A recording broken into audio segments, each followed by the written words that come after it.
everyone to the 62nd General Conference session here in St. Louis, USA. And congratulations, Daniel, you being elected president of the division again. It's a pleasure to work with you. Thank you.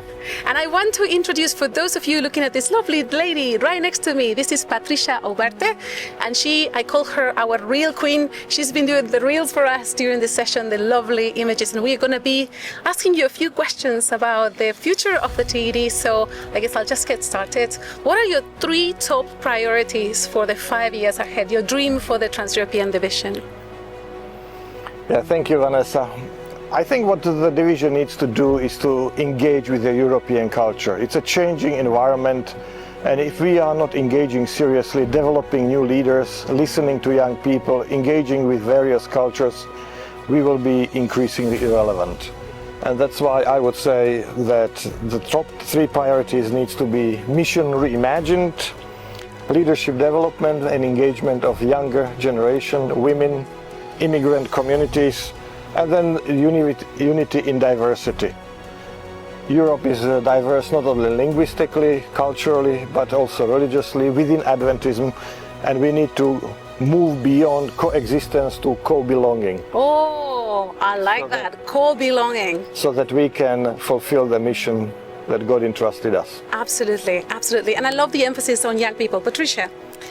What key challenges do you anticipate for churches in Europe in the coming years? Definitely the increase in secularism, postmodernism, then we have the post-Christian culture. We need to find new ways to connect so that the message can be relevant and seen as bringing something that we did not do before. The demographic decline and aging membership is a serious problem for us, and as I said, unless we engage young people intentionally, we are going to be in trouble, not only as far as tithing patterns are concerned, but the presence in our local churches. And then I mentioned the cultural diversity. It's not only a problem, it's a challenge, but it's a positive thing, because it brings to the table positive things that can increase the factor of appealing for our church to different types of people. And then the faith transmission to young adults. They love Jesus, they are committed, they just express it in a new way. And we need to engage with topics like social justice, climate change, environment, etc. Because God gave us this planet and we need to take good care of it before God's kingdom is ushered. We live in an environment where institutions are suspicious, so building trust, transparency, institutional credibility, and then leadership succession. We are aging church and young people have a lot to offer, and we need to coach them, we need to involve them, they need to see that they have something to contribute, that everybody brings to the table something valuable.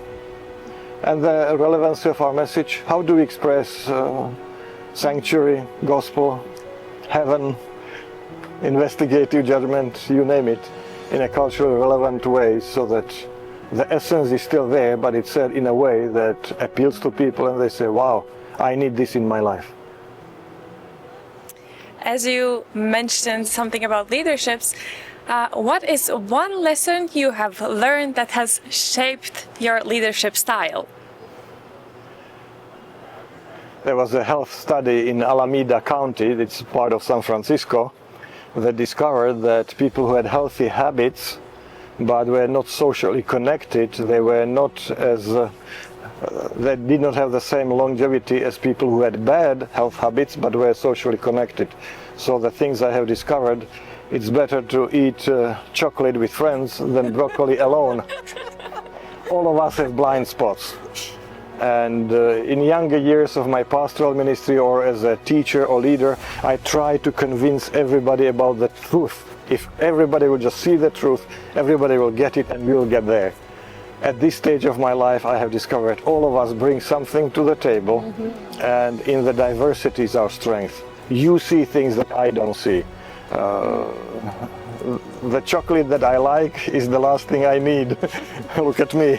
And broccoli, which I hate, is a good thing for me. So we need to listen to each other. I have learned this in my leadership, that servant leadership is bringing people together. In spite of our differences, we are stronger if we learn to live with each other without killing each other. Yeah, and it just reminds me of you were talking about belonging and diversity. There's a connection between what you just said now and the previous question. And we have talked often about this, how we are loved into community, yes. Not taught into community, but yes. Loved into community. And I think that's such a super important value. And with the immigrant population, you know, they tend to preserve what they had, and they exist in separation, and that's why I said we need to move beyond coexistence to co-belonging. Absolutely. That okay. As a family we are stronger together. Yes, absolutely. Okay, last question.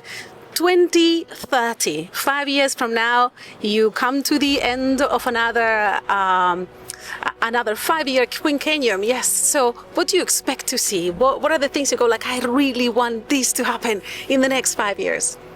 I would like to see a church which is theologically deep, yet grace open. Oh. That we have engaged with our heritage, yet we moved beyond, and it's a grace-filled community.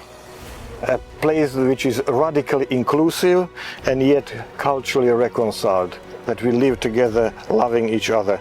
Relationally healthy and missionally active. That we provide something to other people. And that we are future-facing and digitally engaged. Future-facing and digitally engaged. Not looking wistfully into the past, because as the inscription at Heathrow Airport says, face the future. Yes.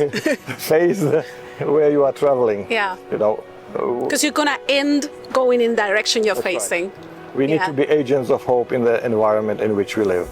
Absolutely, thank you. And what I rescue is the value of community and belonging in everything you said. Thank you so much, and we look forward to working with you in the next 5 years. And I look forward to working with you as well. Thank you, and thank you.